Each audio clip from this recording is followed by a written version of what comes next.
June, I believe.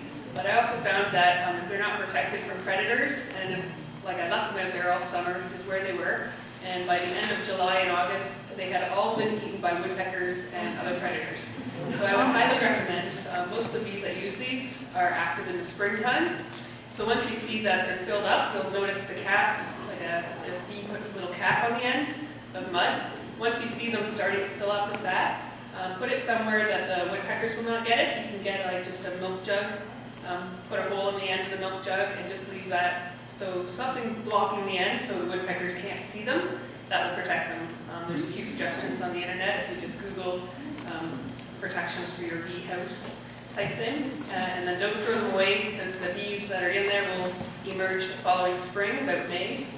And then if you put it in a milk jug with just a little hole, the bees can see the light and will escape through that hole, but they won't try to re-nest. So the next spring, put out a new bundle in the same spot, and the new bees will start using that and sort of follow the same procedure. So put a new one out each spring and just protect it from the predators by the end of June or so once you start seeing it filled up. Because, yeah, mine was good woodpecker food. Thank you very much, Brenda. That's very helpful. Thank you. So our next speaker is Freyja Whitten. Freyja is with the Brenda Van Ryswyk Conservation Authority, and she is going to talk to us on invasive garden escapees and what to plant where. So we've already had several mentions this morning about problems with invasive species, so this will really build on that information. Freyja herself is responsible for the management of invasive species on the Credit Valley Conservation properties. She received her Master's in Environmental Protection and Management at the University of Edinburgh, Scotland, and since then she's worked on projects investigating Arctic vegetation communities, greenhouse gas emissions in the Hudson Bay lowlands, and ecological land classification in southern Ontario. At CBC, her focus is the implementation of CBC's invasive species strategy and engaging the public in invasive species initiatives. So please join me in welcoming Freyja.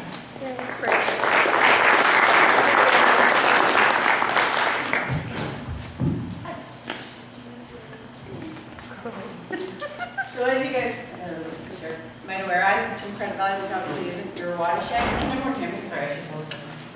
But Victoria suckered me into this today. She's like, I have a perfect job for you to do. So although my information is from obviously Credit Valley Conservation, most of it's going to pertain to this area. And if you have any questions or want any information, yes, it's CBC's website you're going to. We will happily answer questions that aren't from our watershed. We might not be able to get out to your property because that's not in our watershed, but we will answer emails, phone calls. We have a website with lots of information, so feel free to use the resources. I have a booth or a table at the back with lots and lots of stuff. You can take anything there except for my books and my Rambo bees. Other than that, they're theirs for you to take. And I think that was all my little random things I was going to tell you guys. So we'll get into my talk. So I'm going to go over a quick what invasive species are. I hope most people here are already aware of invasive species and why they're a problem. So it'll be a very brief touch on that, and then why we're concerned about them, how gardening comes into this. Hopefully we'll get some warm weather and we can get out there. I noticed when I was down at the lower end of our watershed at Rattray yesterday, it was beautiful, sunny, the ground was thawed. I was working on some tarps. I went up to Belfast, so 45 minutes away, and there's like a foot of snow. So hopefully we'll get out there soon. And once I go through gardening, then we'll get into what we should avoid, which is the depressing part of my talk. And then what you can do, and provide you some tools and resources at the end, places you can go to get some more information. I find a lot of times when I talk to people, by the end of talking to me, they're really sad. So hopefully you guys will leave today with that. Hopefully I'll give you some things to go on to make things better and not see the doom and gloom that invasive species seem to be doing for us. So, invasive species. They're usually non-native, whose introduction either causes harm or is likely to cause harm, environmentally, economically, or to human health. They typically prefer disturbed habitats, are aggressive, have high reproductive rates, and lack natural predators, which makes them great for most of our areas now because we are urbanizing so much of our area. They're these guys have lots of good spots to take over and cause problems like that. So I've put up a few common examples just to get you thinking of what's out there. Yellow iris I threw up there because that's one of the most common garden plants that I find when I go to garden shows. People are shocked to learn that that's an invasive species. And I've included plants, obviously, which is what I'm going to focus on today, because hopefully you guys are all interested in gardening, and that's why you're here, and pollinators, of course. But I also have some other things such as diseases, fish, insects, that type of stuff. So obviously invasive species are all types of species, but I'm going to focus on plants.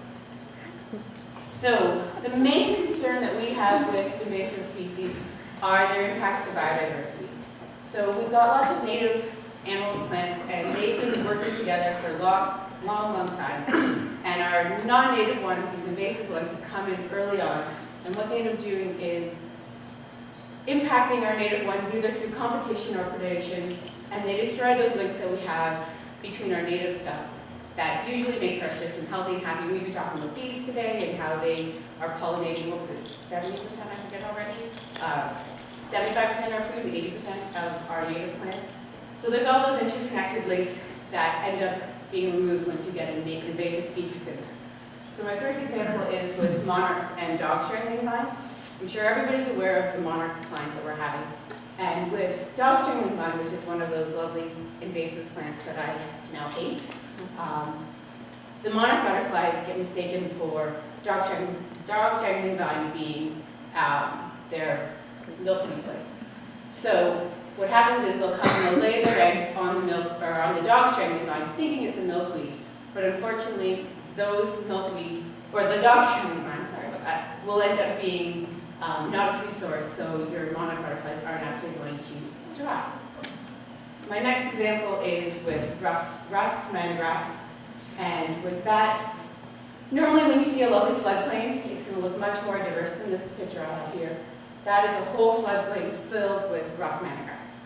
So what ends up happening is our invasive species comes in and takes over, and you end up with one species. And earlier somebody had said something about periwinkle making a lot of it, which is fine. It's maybe a bit better than your normal grass. But once again, a monoculture is not going to support all of the species that we normally do there. So some other impacts, and it always comes down to these ones because money talks, and so that's where we end up with is our industries that are impacted by invasive species. So as you can see there, just in agriculture and forestry alone, $7.5 billion is what the Environment of Canada estimates is spent on dealing with invasive plants, not even our insects or diseases or anything, that just plants alone. So it's a lot of money. And then there's the other ones which we get to hear about with giant algae, for example, with our human health issues. So we get our direct poisonous plants, where if you come in contact with those, then they can lead to issues. Also, there's indirect problems, which you get zebra mussel waste, and I'm sure everybody's aware when you step on a zebra mussel, it's not very fun. But also, they build so much waste, and when that comes in contact with they'll create algae blooms in the water, and that comes on shore, and you get your E. coli. So not only is it an impact because you're walking on zebra mussels and nobody wants to do that, but you're also going to get an impact through your E. coli blooms where you then can't use the beach for any reason, even if you want to use it. And then the last one is infrastructure. So you're looking at your water intake pipes. They'll get clogged up, especially with things like zebra mussels. And I threw in bag stability because this one's sort of a less direct one. A lot of the invasive plants that grow sort of in our floodplain areas, you'll get your native grasses and sedges, which we now have learned about, and our other forbs. And they'll have those nice, deep, thick root systems. And a lot of invasive plants don't have those full root systems. And so when you get high water levels or high flooding, you'll get a lot of bank erosion, and so you lose your bank stability. So that's the grand scheme, bigger picture, and bringing it home to you in your own property. EAB, or emerald ash borer, is probably one of our most hot topics right now. A few years ago it was giant hogweed, now it's EAB. And these things seem to always come up in the media, and that gets a big media frenzy going. EAB has been slowly coming for the last 10 years. I forget now when it was first found, but it started down in London and it's slowly been working this way. And with this, you're getting your nice healthy ash trees. So I have the one picture there. Versus after the avies come in and infest your property, you'll lose your whole ash tree. So this is when people start to worry about invasive species, is when it's on your own property. You know, it's horrible to hear about how much money we're spending, but really is it impacting you that much? When you lose your only big shade tree on your property, then you might get a little concerned. And the other one is, this is my parents' property, which that was just taken a couple of days ago. And the other part of with invasive species, especially with garden plants, which are the ones I'm going to focus today. You plant them, you leave them for a bit, they look great. Wait 30 years, if you do nothing, you'll end up with a huge problem. So 30 years ago, my parents bought a house, had a bit of goutweed, a bit of periwinkle, they didn't think much of it. It started spreading, they were like, could be an issue. They tried some tarping, but they weren't serious about really getting rid of it. Then 2-3 years ago, when I started this job, I was like, wait a minute, we gotta do something about this. It's now been 3 years of tarping. They're really against herbicide use, so we haven't used any herbicides yet, even though I've been trying to work my way with them, but so far, no herbicide use has been done. So they're now looking into burning, because there is so much periwinkle and goutweed. It's about the size of this building, I would say, the patch of those two species combined. However, if you have periwinkle, goutweed will kill your periwinkle. So, it might not be the best option, but that is one thing I've learned from our house, is that our periwinkle is not as hardy as our goutweed. Granted, if I'm going to be pulling one of those two species, I'd rather be pulling the periwinkle, because of the root systems of goutweed are so fine that it's absolutely ridiculous. So, into the gardening context. There's a bunch of numbers up there, and rather entertaining, but when you look at it, so we have just over 1,000 non-native plants and just under 4,000 native plants in Ontario. And of those, we know that 486 of our non-native ones are weedy or invasive. And of those 486, we've been able to trace the introduction of 245 of those. And of those, greater than 50% of the 141 that were intentional introductions, so ones that we have brought in for our purposes, enjoyment in our landscapes and gardening, or 50% is what those ones are. So it's a significant amount of the plants that we deal with, and I get to deal with every day. So yes, it does give me employment, which is great, but a lot of them have come in through the landscape and horticultural industry. And I know you guys all like pollinators, because that's right here. So these slides are from some of Talamy's work, and I've got one of his, Dr. Talamy's books at the back. It's a great book if anybody's interested in learning more about gardening with natives. He's got lots of interesting facts, figures, good species in there for you to use. So it's a great book if you want to take a look. I have it back there if you haven't already read it. I know lots of people have read this book. It went around a few years ago. So anyway, the main point of this slide is there's lots of species, and yes, I realize there's a lot more natives than invasive listed. However, when you still look at just the numbers, and this is just for our Lepidoptera, so on average for our herbaceous plants, or our forbs, which everybody should now know what a forb is, we have 16.9 is what the average number of Lepidoptera that use that plant, or that plant species, versus 1.2 for our non-native ones. And similarly, although it's much larger numbers, you're looking at the averages for our forest shrub layers, where it's 180 species versus 6.3. So it's a significant decline by using our non-native species. And I'm sure everybody's aware of the benefits of native plants, so I just threw this up there quickly, and just threw some pretty pictures of pollinators, because everybody likes pictures of pollinators. And the main thing here is they're used more, they have more rewards, so they're great. That's why they're here. We have those native or natural connections that are already happening.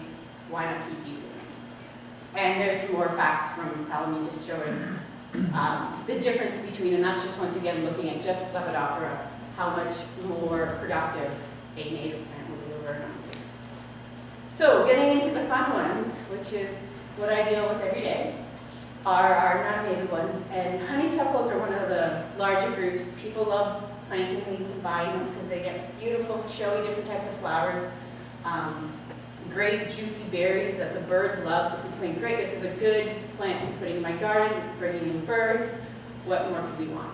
Unfortunately, there's, as you can see here, there's 4 species that I've listed, but there's lots of non-native species, and we do have native ones. But these non-native ones are the ones that are very aggressive. They have high reproductive rates like most of our invasive species, and they can just spread and spread.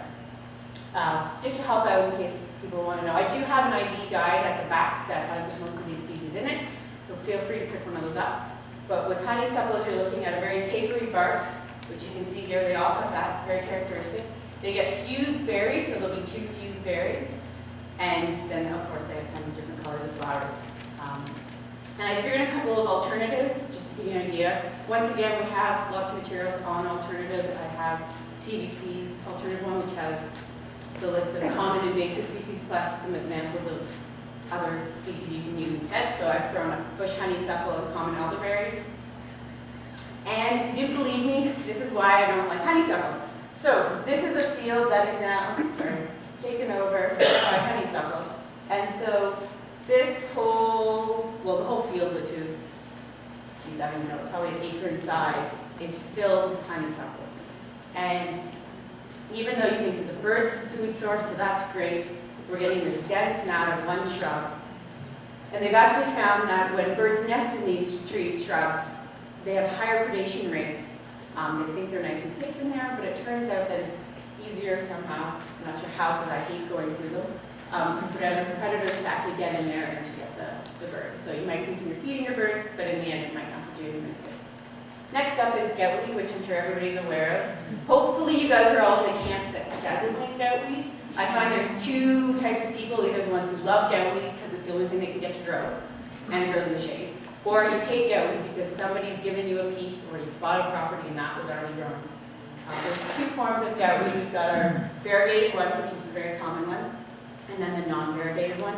The non-variegated one is not native. It's not our native version. It's just a naturalized version that's lost its variegation.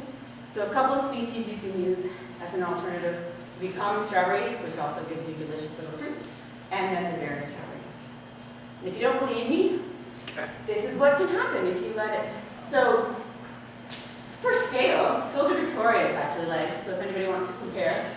That whole, this was an old homestead, and the house is now gone, but the goutweed lives on. And I did not mean for that to run. So next up is our Japanese knotweed. This one's used a lot in gardens, and I find a lot of people like this. It looks like bamboo. It's got this nice jointed stem, which you can see there. It's got a nice big heart-shaped leaf, and it's got pretty little white flowers. Can grow nice and hardy. People think it's great when they put it in their garden. Unfortunately, it is super aggressive. We've been tarping it in some sites where we've left tarps down for 3 years, and there's still lots of roots left below. It can go through foundations, concrete. It's ridiculous. So, as a warning, get rid of it if you ever see it. And then a couple of alternatives, Joe Pyeweed, which I realize doesn't have the same growth form, but it's a nice filler plant. And then if you want something that is more bamboo-like, green Canada bamboo is a good example of a non-native, non-invasive that would work. And there's a nice big crunch, once again, to emphasize why we don't like this plant.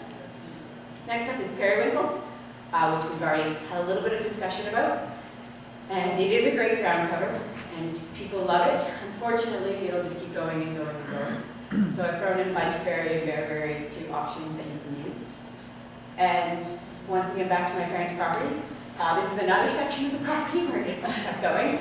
So they have 25 acres, and I'd say they now have 4 acres of periwinkle and goutweed. And it's a forested, we're in the forest, it's a great spot, but it's now for those guys. Next up is burning bush. It's also called winged spindle tree. And, oops, sorry. The reason for that is this down here, you can kind of see it in this photo, it gets wings on the actual branches, so it's pretty easy to determine what it is. And the great reason people love it is that bright red color. However, our native service berries can also give you that red effect, in which case there's another non-native option. And there's, of course, what it looks like when you let it go. Next up, English ivy. So have I given you guys depressed now? You're seeing all these nice, beautiful native areas that are just filled with warm, lovely plants. Maybe, hopefully not. English ivy is another one that people always see everywhere, and it's pretty self-explanatory. Not many things look like English ivy. You might get a Boston ivy or another one, but they're all pretty much the same, unfortunately. So I've thrown up wild ginger and then corals. as two alternatives. Carpels aren't native, but they will work in place when we have a similar ecology. And if not, if you let it grow, and I know some people think it looks great growing up their trees, but if you give it time, your trees will end up looking like this tree, which is, they won't be much of a tree anymore. And just as a note, I'm sure everybody's noticed in every photo that I've shown of just the invasive, there doesn't tend to be anything else on the ground. So you're not getting any regeneration of your native shrubs, trees, or herbaceous plants, obviously. You just end up with that one species. And Norway maples. This one is one of those ones that has gotten a lot of negative publicity in the media. People are realizing it's not a great tree to have. So one thing to watch for is they're starting to take the name Norway out of the names, of the common names, when you buy them in a nursery. So Crimson King, which is this lovely one here that people always like because it's the red or the purple maple that everyone wants. Does anyone know how I did that? I don't know, invasive plant. So anyway, Crimson King, they're now calling it Crimson King Norway instead of, or sorry, Crimson King Maple, and they've gotten rid of the Norway from it, which is great. And it's a great way for people to think, oh, I'm not getting a Norway maple, when actually you are. Yay. So, back to the Norway maples. A great way to tell Norways are they have that milky sap if you pull a leaf. And they do get this rust spot. So even on the green ones, you'll see this rust spot. So if you see a green leaf that you think might be a maple leaf, if that tree has that disease on it, then it's going to be a Norway. And two alternatives I threw up there were sugar maple and Freeman's maple. Freeman's maple is a hybrid between our red and our silver maples, and it's a little more hardy than our sugar maple, so it's good for urban areas. And this is just a photo of the same area. Lighting is bad because Norway maples create so much shade. So the first photo can kind of show what's on the ground, or I should say what's not on the ground, which is nothing except our saplings of Norway and then a little bit of buckthorn thrown in there, which is another non-native invasive species. And this is just a step back showing you how dense it is. There is no light getting into that area. So obviously you're going to get no other regeneration of any other species. Miscanthus, which was brought up earlier, and I was like, hey, I'm actually going to talk about that, but I thought I'd save it for this. So miscanthus, the two that we don't like are sinuous and sacroploris. It is a beautiful ornamental grass. I understand why people like it. It gets that silvery bloom at the end. It goes through a pinky purpley phase. It's a really nice little grass. So I'll leave that for that. And obviously, these are my two alternatives, big blue stem and Indian grass. But the reason we don't like these guys is because this is what ends up happening. So this is the Credit River. And as you can see, this whole bank is filling in with miscanthus. This is a nice little patch here. You can kind of see that little patch up there. Winter is a great time to see invasive species because they really stand out. A lot of them don't get trampled with our snow. November is another good time. If something is green in November, chances are it's not native. So it's a good time to spot your invasives in your garden or in your forest. So this has come from somewhere upstream, and as you can see, it's just filling in the entire bank system of our river. So, 5 minutes. 5 minutes? Okay. What you may have noticed is I had some species that were non-native and non-invasive. And so we tend to say that those are okay, because some of them do have rewards, some of them are great. But the one thing to be careful of is that some of our native species that they have made cultivars out, they don't actually have any pollen, so they're no great for our pollinators. So what you can do to help this situation is to plant the right plant in the right place. So research what you're doing, make sure you're getting species that aren't going to invade. If it seems like the plant is starting to get aggressive, dig it up, don't let it keep going. Or put them in containers. Keep them away from your natural areas. So there's lots of things that you can do if you still really want those species. But a lot of research is good, and we have some alternative guides. This is our CBC sort of quick and dirty one, which has a few species. This is a full list of species. There's no photos, sorry. That's the ORPC one that got mentioned earlier, which you can get online. And if you already have them in your garden, don't fret. We're not going to tell you that you have to remove everything. If you can remove them, great. Phase in your native or your non-native, non-invasive alternatives. So put them in nodes. That was mentioned before. If you start doing that, you can kind of change your garden from a non-native aggressive garden to one that is quite healthy. And another great thing is grow things in pots. If you really want that mint, put it in a pot, and it's not going to go anywhere. And then last but not least, if you remove the flower heads of your invasive species, at least it won't spread them any further. So here's some inspiration. get you growing with some native species mixed in with some non-native ones. And then this is just beyond the garden, what you can do. So obviously participate in events. We have our website, or you can email us. This is the invading species one, so if you ever find an invasive species, you can contact them through their website, and they will help you identify it, and then obviously attend things like this and learn more. And that is me in a nutshell. Hopefully we've done right time.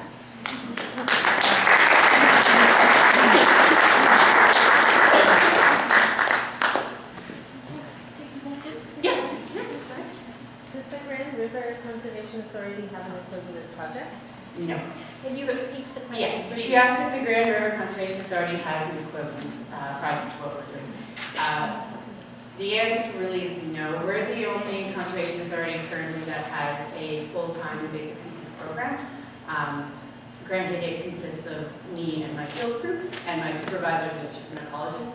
However, there are lots of other CAs that are doing invasive species work. They just don't have someone dedicated to that. But most of them will answer your questions, take any reports. I know Halton does it. Brenda's here. She's the one who does all the invasive species for Conservation Halton. And they pull in like the Forester Bill, who's also here. Look at these guys. Yeah, so it depends on where you are. There are organizations that will. The Invading Species Program will do for all of Ontario, so they're a good resource. For their website has lots of materials, and you can send them photos. They'll always answer questions. They have a hotline that they'll take questions. Usually within a CA, there will be someone who will answer the questions. They're just not going to, they don't tend to be doing as much as we are. We lucked out, and Peel was really supportive of our program. And so now that EAVs come along, a lot of municipalities and a lot of CAs are focusing on rural ash borer. So it varies depending on where you live. I would highly recommend bugging your local conservation authority, because maybe that'll get the ball rolling a bit more. But we do find it's hit and miss depending on where you are. Could you say something about buckthorn? At one time, it was sold by nurseries. Is it still sold by nurseries, or are there controls? So she's asking about buckthorn. Buckthorn was brought in for hedgerows. People thought, this is great, we'll bring it in. It grows these nice dense hedgerows. Unfortunately, it doesn't just stay in your hedgerow. So currently there is no sort of biological control or any way besides cutting it down, digging it out at this point for controlling buckthorn. It is very precious. It's one of the ones that we're always dealing with. Buckthorn, I didn't throw in here because it's not sold anymore, so you're not going to find it in a nursery. However, it is one of our top invasives, and we have some information on the back about it.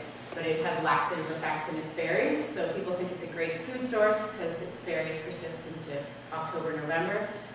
So birds will come and eat those berries, but they don't get very far before those berries are leaving their system.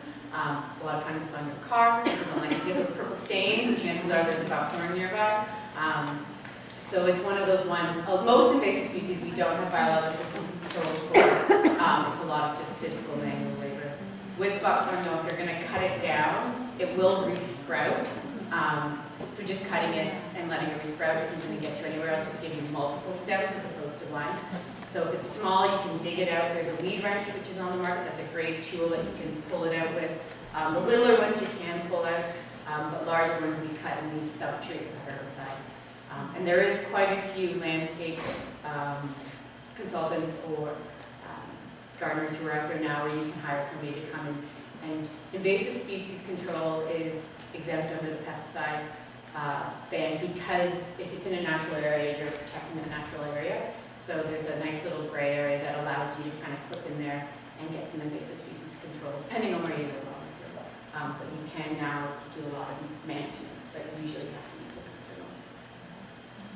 external. What can you do about plants in the garden that are non-native and they're kind of invasive, but sometimes they're helpful to some species? I'm thinking of stinging nettle, which is caterpillars from red admirals, and teasel, which a lot of birds love. So she's asking about non-natives that are sometimes invasive, but not really what you want to do. You can leave them in. Stinging nettle is actually a native plant, so I would never tell somebody to remove the stinging nettle. The only reason we don't like stinging nettle is because it stings.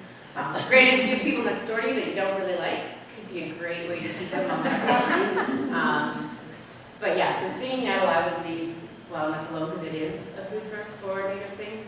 Teasel isn't a native, but it's not a very aggressive non-native, so it will come up in areas where the area is bare. But over time, other things will come and shade it out, and so it's not that much of an issue. But that's why we say it's a fine line between deciding on if you're going for something that's native and it has all those benefits between something that's non-native, non-invasive. Some of them are beneficial. They have found there's a certain, and I don't know the butterfly, I'm sorry, because I'm in a room of pollinators, but there's a certain butterfly that migrates along Lake Ontario, and they wanted to remove all the crown vetch from that area, but they can't do it because it's a stopping area for this butterfly, which actually is now using that crown vetch.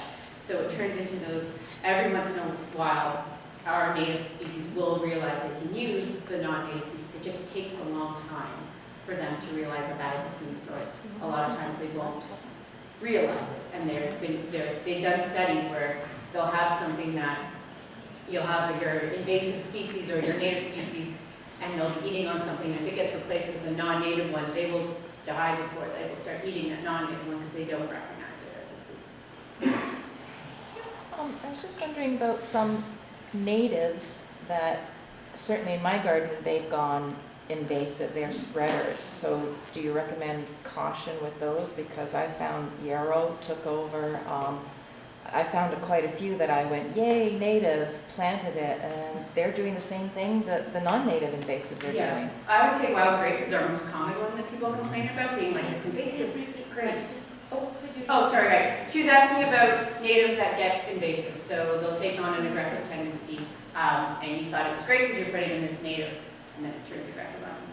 So from our standpoint, we always say we don't control native species, we only control invasive ones. However, that being said, if a native species has gotten aggressive, by all means, I would keep it in check.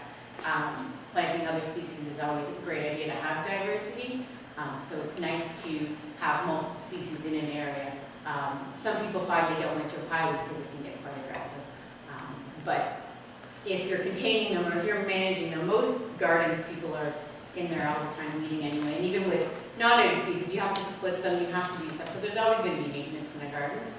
I just tend to find certain species, if they like that habitat a lot, they might go, this is sweet, and all of a sudden it take off.